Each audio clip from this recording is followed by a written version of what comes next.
Estás escuchando Es Radio, Albacete.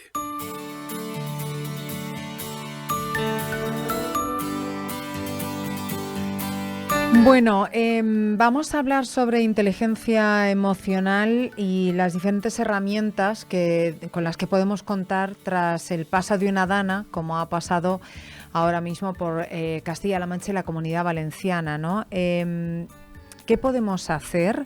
Vamos a hablar con Valeria Aragón. Ella es coach especializada en desarrollo humano, en inteligencia emocional, en desarrollo humano, porque necesitamos herramientas para poder, yo creo que de alguna forma digerir todo lo que está pasando en cuanto a las imágenes dantescas que nos deja el paso de una dana, como ha pasado, por ejemplo, en Letur, que es el pueblo más cercano que tenemos aquí, en Albacete. Valeria Aragón, muy buenas, bienvenida.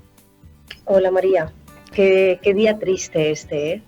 Sí, llevamos un par de días con el corazón un poco encogido, porque además Letur es un pueblo muy conocido por todos, suele Sí. ser muy visitado, hacen festivales de música, es el pueblo de Rosalén, es como que tienes un vínculo con cualquiera de los pueblos de la provincia de Albacete donde hubiese pasado, pero todas las imágenes que nos está dejando, además que allí no había llovido en gran cantidad, que fue todo en la crecida, bueno, en la cabecera del arroyo, no se esperaba de esa forma, y que haya todavía 5 personas desaparecidas y se nos encoge un poquito el alma, ¿verdad?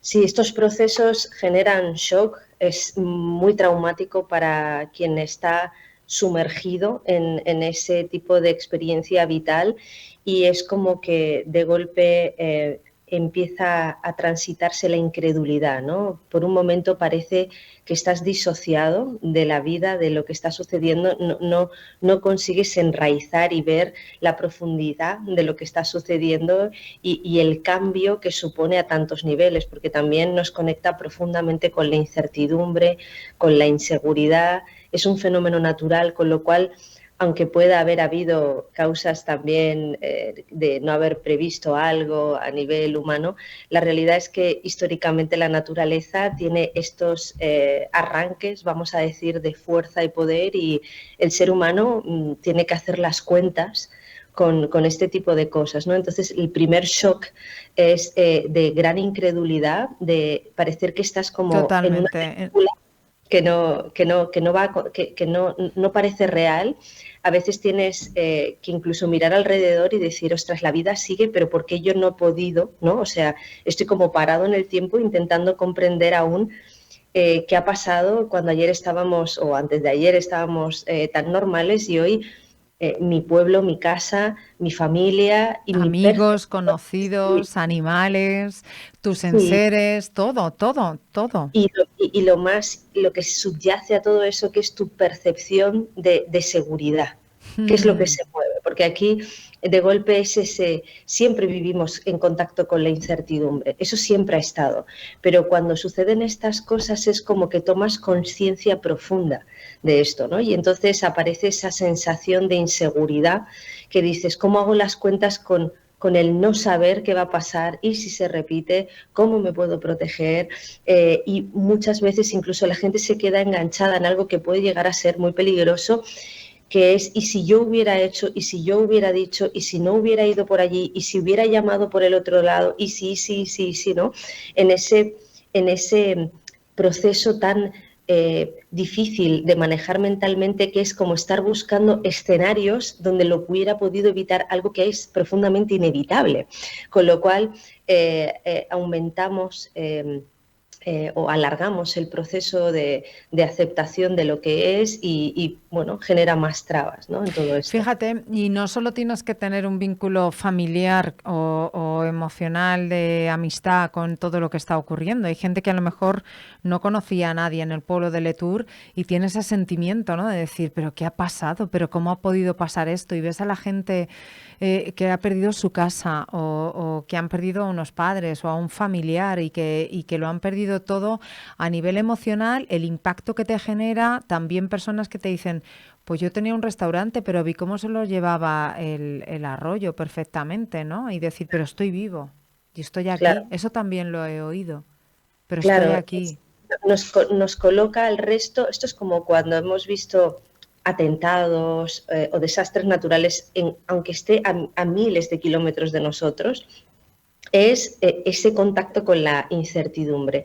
Y a la vez, en el momento en el que haces la valoración de yo estoy vivo, yo estoy bien, ¿no? Es esa gratitud y ese tomar conciencia de lo que tenemos, que a veces damos por supuesto, ¿no? Y decimos, madre mía, esa frase que tanto escuchamos, estoy bien, y que nos quedemos como estamos, porque fíjate lo que puede pasar en un segundo y cómo te cambia la vida, ¿no? Entonces es como que vivimos en un automatismo, y cuando este tipo de cosas sucede, la mente toma conciencia del contacto profundo con la incertidumbre, y que al final estas cosas son probables, ¿vale? Y uno pues valora más profundamente lo que tiene y hacer las cuentas con que la vida no es previsible, en la vida hay dolor inherente a existir, vamos a tener experiencias de dolor, y por eso es tan importante saber hacer las cuentas con las experiencias dolorosas de la vida, nadie las puede evitar. No se trata en este momento de ser fuertes, que lo puedo entender ese mensaje, ¿no? Pero también no nos olvidemos de ser profundamente compasivos con el dolor que nos habita, no solo por aquellos que lo hayan vivido directamente, sino por aquellos que lo están viendo en otros y que se sienten tocados profundamente por ver el dolor en el otro y decir, madre mía, ¿no? ¿Cómo lo está pasando? Y sabes también lo que despierta todo esto, solidaridad. Esa parte de querer ayudar, colaborar, hacer algo. Hay gente que está todo el rato preguntando, pero ¿qué puedo hacer? ¿Qué está en mi mano para intentar colaborar? Eso también, ese crecimiento, ese sentimiento también aflora, ¿eh, Valeria? Ese sentimiento comunitario además tiene investigaciones, las he ido a buscar antes del programa, que refutan que para procesar una experiencia de estas dimensiones, como otras catástrofes que hemos podido ver a lo largo de la historia, el que haya un sentimiento comunitario de sostén y de ayuda, con el que puedes hablar, que te ayuda, esa red, ¿vale? Ayuda muchísimo a elaborar el duelo, a elaborar todas las emociones asociadas que pueden ir de rabia, miedo, tristeza, todo ese giro que da la vida y que de golpe sientes que el mundo se tambalea. Cuando hay y se despierta de manera natural, esto es muy del ser humano, esto es muy nuestro, se despierta ese sentimiento comunitario y aparece esa red de ayuda, eso ayuda muchísimo a las personas que están implicadas y consigue, esto sería un poco como lo diría Viktor Frankl, ¿no? Que sabes que este psiquiatra que vivió gran parte de su vida en un campo de concentración nazi, ¿no? Al final, cuando uno consigue a las experiencias de la vida dolorosas que le suceden, dotarlas de un significado que está alineado con los propios valores, uno puede procesar lo que sea. ¿Me explico? Pero si tú te quedas en esto no tiene sentido, esto no tendría que haber pasado, esto te quedas enredado en esos procesos y es muy difícil de elaborar. Al final es la aceptación de lo que es, y desde aquí, ¿qué significado le voy a dar yo a esto? Y cómo voy a elegir vivir esta experiencia desde mis valores, que suele emerger la humanidad, la contribución, la empatía, ¿vale? Y por eso es súper importante también que se mantenga en el tiempo, porque estas personas al principio viven un montón de apoyo por el impacto que genera social. Pero luego recordemos, las personas que vivieron el volcán en La Palma, personas que han vivido otras catástrofes, no me voy a mover tan hacia atrás. Y luego cuando vuelven a conectar con ellos y dicen, es que ya no salimos en los medios, es que ya las ayudas no están llegando. Y entonces muchas veces experimentan la sensación de abandono. Primero está esa red, y luego viven el abandono. Por eso es importante que esas redes que se despliegan se mantengan hasta que se vuelve completamente a la normalización de la vida. Y la vida no es solo que las calles queden limpias, los postes puestos, los garajes, las puertas, los enseres, no, sino que haya un acompañamiento psicológico comunitario, que se dote de servicios para que esas personas que a lo mejor no habrían ido a un psicólogo en su vida, que sepan que les va a ayudar, que es absolutamente natural, que siguen siendo fuertes y son incluso más fuertes cuando se atreven a mirar el impacto de esta experiencia en ellos y a trabajar para que esa experiencia les expanda, les dé más habilidades, no les deje traumatizados y limitados en un miedo constante, en una sensación pues bueno, de herida emocional profunda no superada que acaba condicionándonos, ¿no? Pues mira, esta mañana en todos los contenidos que hemos ido haciendo a lo largo del programa hemos estado hablando pues de esta actualidad, ¿no? Que no quede en papel mojado, que esas visitas de políticos y esas ayudas que van a llegar y que se han prometido, que sean reales. Eso, lo primero, que de verdad se haga un seguimiento y de verdad esté todo el mundo. Y esa parte de que cuando ya se haya quitado esa maleza que tú decías, Valeria, y que ya el pueblo esté reconstruido, aunque moralmente y psicológicamente no estén totalmente reconstruidos ellos, que vayamos. Que vayamos a hacer turismo rural, que visitemos el pueblo, que se vuelva a hacerle Turalma el festival que se ha hecho, que vayamos a los bares, a los restaurantes, que dotemos de vida y economía, los ciudadanos también, ese tipo de desastres naturales que suceden, que ellos vean que la vida sigue y que tienen el apoyo de la sociedad en general, ¿verdad? Me parece una iniciativa muy buena, porque al final cuando los pueblos tienen vida y la gente va al turismo, yo recuerdo incluso empresas que hay allí que se come muy bien y los quesos y los yogures y otras muchas cosas que hay por ahí que son muy ricas, pues no sé, la gente encuentra también esa motivación para seguir.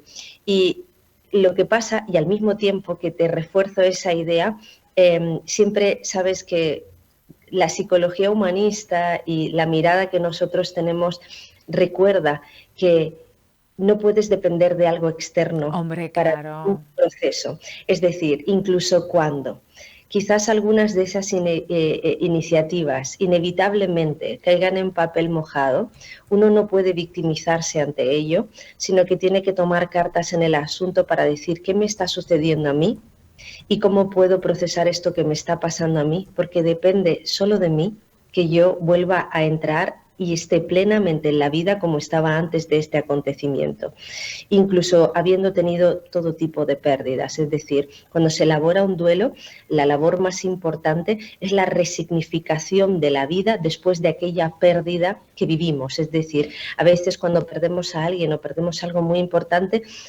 tenemos la sensación de que la vida nunca la voy a volver a vivir plenamente. Y afortunadamente no es así.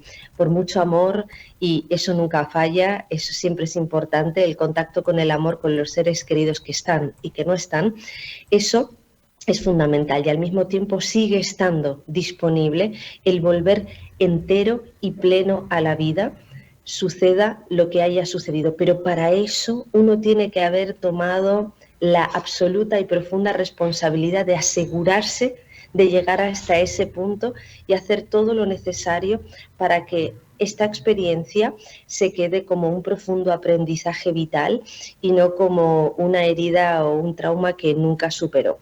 Porque si lo dejamos fuera, ¿vale? Al final es, bueno, está fuera y yo no tengo la capacidad para conseguir a veces ni que el gobierno ni que X o Z haga nada. Entonces, pero es un granito más en la montaña. Te dije que es absolutamente fundamental y que va a nutrir y que si yo puedo contribuir humanamente, que lo hagamos, que eso siempre va a ser muy positivo, que el pueblo necesita que lo visitemos, que compremos sus productos típicos, que vayamos a sus festividades, que vayamos a hacer ese sostén. Y al mismo tiempo, para todos aquellos que están dentro, esto va de mí, cómo yo he vivido esta experiencia y cómo yo voy a hacer todo lo que sea necesario para quedarme entero después de haber vivido esto, aunque me haya arrollado, pues como arrolla una dana, ¿no? Vaya. Gracias, Valeria.